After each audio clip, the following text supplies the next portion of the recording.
आणि आता मुंबईमधली एक बातमी। आपुल्या घरात हाल सोसते मराठी। सुरेश भटांची ही रचना आठवण्याचं कारण म्हणजे संताप आणणारी एका जॉब संदर्भातली पोस्ट। एका सोशल मीडियावरील व्हायरल झालेल्या पोस्टमध्ये मराठी उमेदवारांनी अर्ज करू नये असं चीड आणणारं वाक्य लिहिलं होतं। आणखी धक्कादायक बाब म्हणजे ज्या दक्षिण मुंबईतल्या गिरगाव भागाची ओळख चाळ संस्कृती सण संस्कृती जपणाऱ्या मराठी माणसासाठी आहे, त्याच मराठी बहुल वस्ती असलेल्या गिरगाव भागातल्या एका नोकरी संदर्भातली जाहिरात होती, ज्यामध्ये मराठी माणसाने अर्ज करू नये असं डोक्यात तेडीक जाणारं वाक्य नमूद केलं होतं।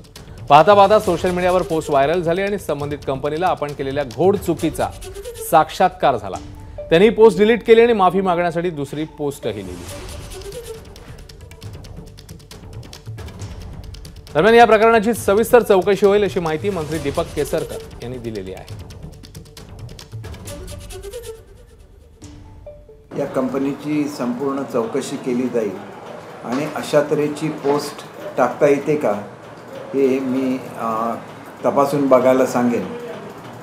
एक तर असं आलं की आम्ही मराठी भाषा धोरण जाहीर केलं आहे, त्याप्रमाणे HR जे ऑफिसर्स असतात त्यांनासुद्धा मराठी लँग्वेज येणं कंपल्सरी केलेलं आहे। त्याच्यामुळे अशा कंपन्यांच्या समोर झुकणारा महाराष्ट्र नाही, अशा कंपन्या महाराष्ट्रामध्ये नसल्या तरी चालतील।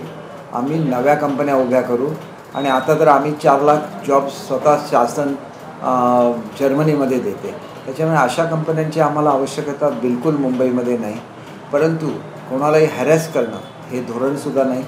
याच्या संदर्भात त्यांना काय करता येईल, हे मी लिगली काय करता येईल याची चौकशी करेन आणि निश्चितपणे याच्यावर आवश्यक ती कारवाई करण्याच्या सूचना देईन।